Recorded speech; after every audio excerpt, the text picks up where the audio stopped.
శ్రీ గురుభ్యో నమః. శ్రీమాత్రే నమః. మా భక్తి టీవీని ప్రోత్సహిస్తున్నటువంటి మా ప్రేక్షకులందరికీ ధన్యవాదాలు తెలియజేస్తూ 19 జనవరి నుంచి 25 జనవరి వరకు గల కాలానికి రాశి ఫలితాలు ఎలా ఉన్నాయి తెలియచెప్పుకుందాము. ముందుగా గ్రహస్థితులు. వృషభ రాశిలో వక్రించిన గురువు గారు ఉన్నారు. అలాగే కర్కాటక రాశిలో వక్రించి నీచలో ఉన్నటువంటి కుజుడు, కన్య రాశిలో చంద్రకేతువులు, ధనస్సు రాశిలో బుధుడు, మకర రాశిలో రవి గారు, ఇక శని శుక్రులు ఇద్దరూ కూడా కుంభరాశిలో, మీన రాశిలో రాహువు సంచారం చేస్తూ ఉండగా వారాంతానికి వెళ్ళేటప్పటికీ చంద్రుని యొక్క స్థితి నీచలోకి వచ్చి ఉన్నది. అలాగే బుధుని యొక్క స్థితి మకర రాశిలోకి వచ్చి ఉన్నది. ఈ రకాలైనటువంటి మార్పులు జరుగుతూ గురువుగారి వక్రము విడిపోయింది. అలాగే కుజుడు వెనక రాశిలోకి వక్రించి సంచారం చేస్తూ ఉన్నారు కాబట్టి మిథున రాశిలోకి వెళ్ళి ఉన్నారు. గ్రహస్థితులు ఈ విధంగా ఉండగా ముఖ్యంగా చెప్పుకోదగినది ఒక మార్పు ఉంది. అది ఏమిటి అంటే గురువు గారి వక్రత వీడింది. గురుస్థానంలో ఉన్న వారికి ఇబ్బందులు తొలగిపోతాయి.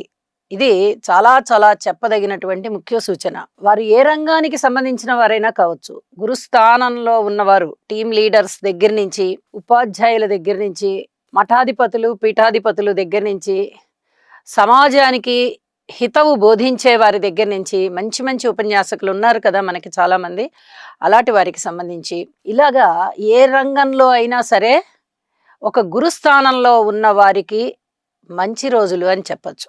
అలాగే కుజుని యొక్క స్థితి కూడా నీచ నుంచి రాశి మారి మిథున రాశిలోకి వెళ్ళారు. ఆయన ఎలాగో వక్రంలో ఉన్నారు కాబట్టి వెనక రాశికి వెళ్ళారు. దీనివల్ల కుజుని యొక్క దృష్టి 4వ దృష్టి కేతువు మీద పడుతూ, 7వ దృష్టి ధనుసు రాశి మీద పడుతూ, 8వ దృష్టి రవి బుధుల మీద పడుతోంది. ఇది అంత పూర్తిగా ఇబ్బందికరమైనటువంటి వ్యవహారం అయితే కాదు. మనకి కుజుడు నీచలో ఉన్నంత వరకు, అంటే ఈ వారం ప్రారంభంలో వరకు కుజుని దృష్టి ఇక్కడ రవి గారి మీద పడుతూ శని శుక్రుల మీద పడుతోంది.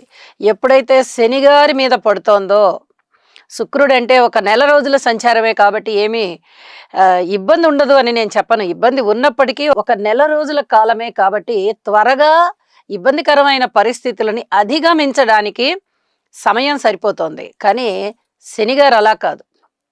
ఆయన ఇంకా మార్చి 31వ తేదీ వరకు రాశి మారట్లేదు. మరి ఈ కుజుని యొక్క స్తంభన జరుగుతూ ఉన్న కారణం చేత కుజుని యొక్క దృష్టి ఎప్పుడైతే శనిగారి మీద పడుతుందో విపరీతమైనటువంటి అనర్థాలకి దారి తీసేటటువంటి పరిస్థితులు ఉంటాయి. మనం అవన్నీ ప్రత్యేకంగా ఒక ఎపిసోడ్ చేసుకున్నాం కూడా. ఇప్పుడు ఆ అనర్థాల నుంచి కాస్త ఉపశమనం కలుగుతోంది ప్రజలకి. కుజుని యొక్క మార్పు మిథున రాశిలోకి వెళ్ళిపోతూ ఉన్న కారణం చేత, కుజుని యొక్క దృష్టి శనిగారి మీద లేకుండా ఉన్న కారణం చేత ఇప్పటి వరకు కుజస్తంభన వల్ల ఏర్పడినటువంటి పరిస్థితులు, అలాగే శనిగారి మీద దృష్టి పడుతూ ఉన్నటువంటి ఈ విపత్కర పరిస్థితులు ఏవైతే ఇప్పటి వరకు ఏర్పడి ఉన్నాయో, చాలా మంది జీవితాలలో సందిగ్ధమైన వాతావరణం ఏర్పడి ఉందో అవన్నీ కూడా ఉపశమింపబడతాయి అని చెప్పి తెలియచేస్తూ ఉన్నాను. ఇది చాలా అదృష్టవంతమైనటువంటి విషయం. కనీసం ఇప్పటికైనా మనం బయటకు వచ్చాం. కానీ మళ్ళీ రాశి కూడా మారుతారు. మారినప్పుడు మళ్ళీ అప్పుడు పరిస్థితులు అప్పుడు తెలియచెప్పుకుందామని చెప్పి తెలియజేస్తూ ఇక రాశుల్లోకి వెళ్దాము. ధనుసు రాశి.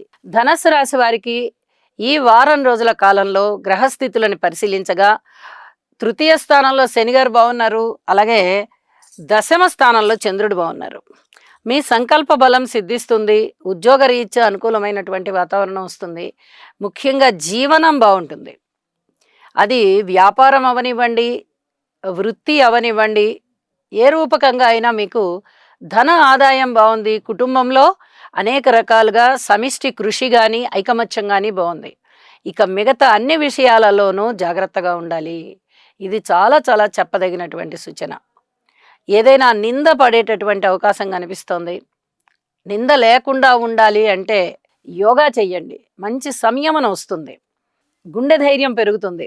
ఆర్థిక అభివృద్ధికి మీరు వేసేటటువంటి బాటలు ఏవైతే ఉన్నాయో అవి ఫలితాన్నిచ్చే దిశగా ఉన్నాయి.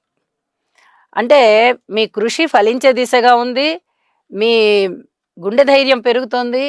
ఈ ఆత్మస్థైర్యం వల్ల ఏదైనా విమర్శల్ని కూడా ఎదుర్కోగలిగేటటువంటి సామర్థ్యం వస్తుంది. ఇది చెప్పదగినటువంటి సూచన. అన్నదమ్ముల యొక్క సహాయ సహకారాలు బాగున్నాయి.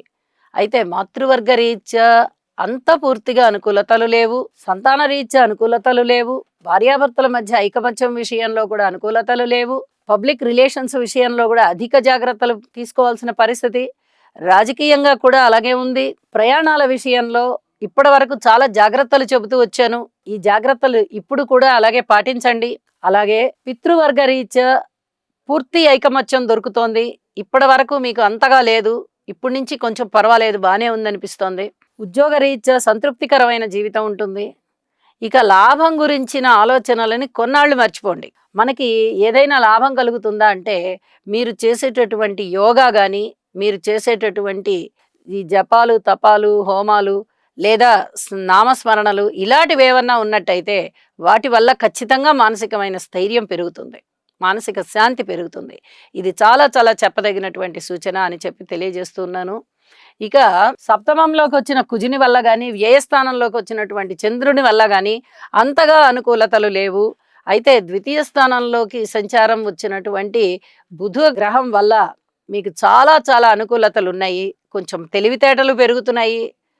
పూర్వం ఉన్నంత అమాయకంగా ఆలోచించలేరు ఇప్పుడు. అప్పుడు గ్రహస్థితుల వల్ల రాలేదు ఆలోచనలు. ఇప్పుడు కొంచెం బుధగ్రహం మీద గురువుగారి యొక్క దృష్టి పడుతూ ఉన్న కారణం చేత అనేక విధాలుగా మీరు ఆలోచించుకుంటారు.